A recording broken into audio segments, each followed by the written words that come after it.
Hi, I'm Bugsy and I'm an addict. I'm going to be reading just for today, August 21st, 2024, Friendships. Page 243, IP number 19, Self-Acceptance. Our friendships become deep, and we experience the warmth and caring which results from addicts sharing recovery and a new life. Most of us come to Narcotics Anonymous with few genuine friends, and most of us arrive without the slightest understanding of what it takes to build lasting friendships. Over time, though, we learn that friendships require work. At one time or another, all friendships were challenging. Like any relationship, friendship is a learning process. Our friends love us enough to tell us the truth about ourselves.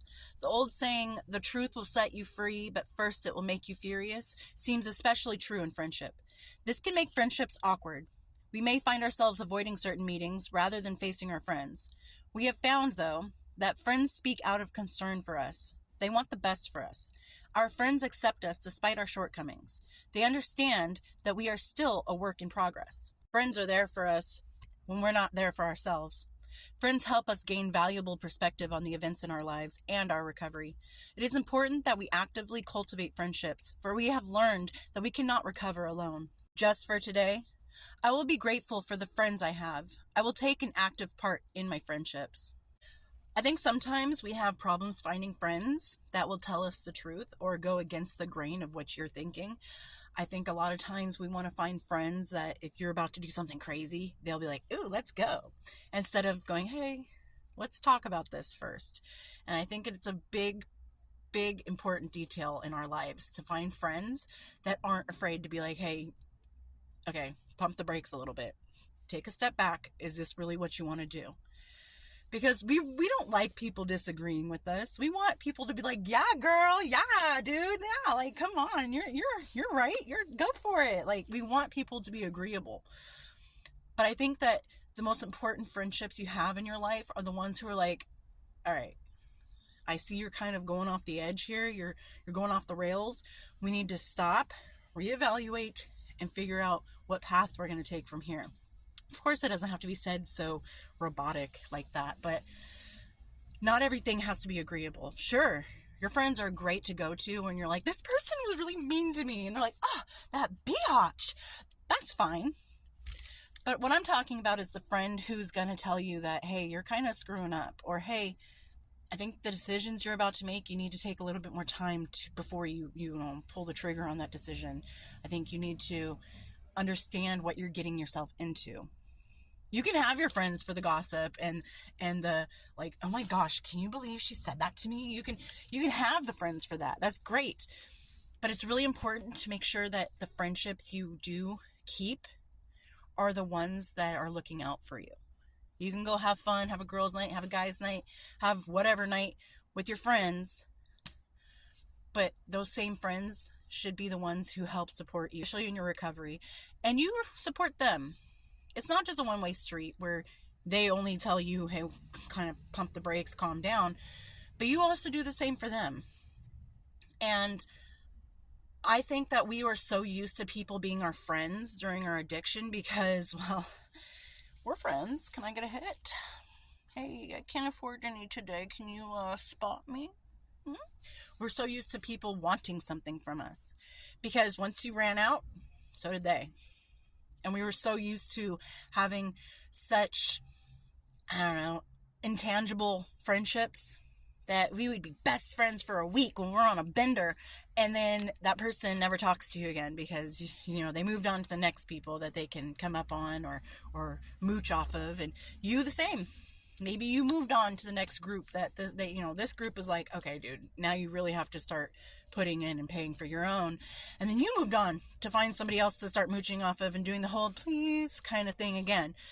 So our friendships weren't very valid in the sense of we were looking out for each other. It was more of, what can I gain from you? From them to you, or you to them? Let's be honest. So when you find a friend who is asking you, you might not talk to them every single day, but every once in a while, "Hey, how you doing? You good?" Maybe a text. "Hey, what's going on? Let me call you real quick. Hey, I haven't talked to you in a couple of weeks. Let's catch up a little bit. How are you doing?" Those are the kind of friends you want to keep around because life does get in the way. Sometimes you can't talk every day. And the ones that do reach out and just like, "Hey, I just wanted to check in on you," or the ones that you can reach out to and be like, hey, I have this big decision to make, and my brain is just all over the place, so I don't know which path to take. Can you help ground me, kind of, so I can figure out which way to go? Those are the friends you want to keep. Those are the friends who aren't there for you just because you have something that they can get from you.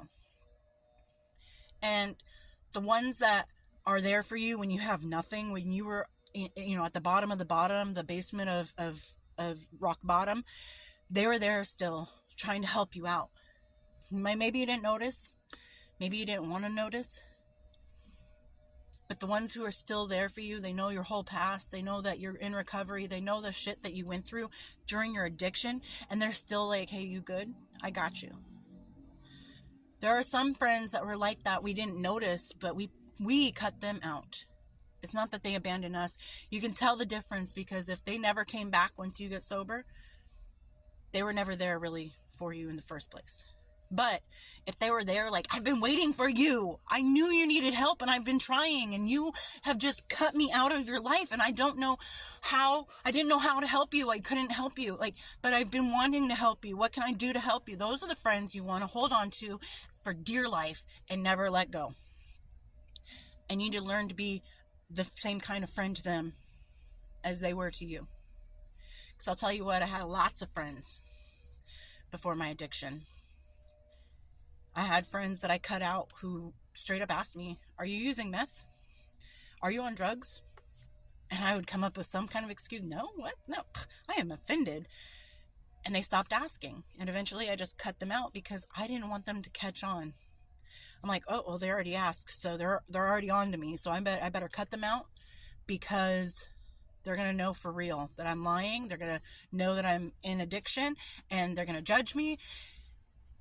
And now that I'm in sobriety and recovery, I realized those friends were like, I wanted to help you.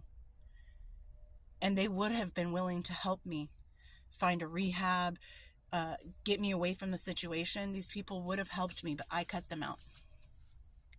So try to be the friend that is going to be a buoy in someone's storm out in the ocean floating around. I need something to hold on to. And find friends that will be your buoy that you can hold on to. Because sometimes the storms are scary and you just need something to hold on to. And that's what friendship's about. And it's a two-way street, remember that.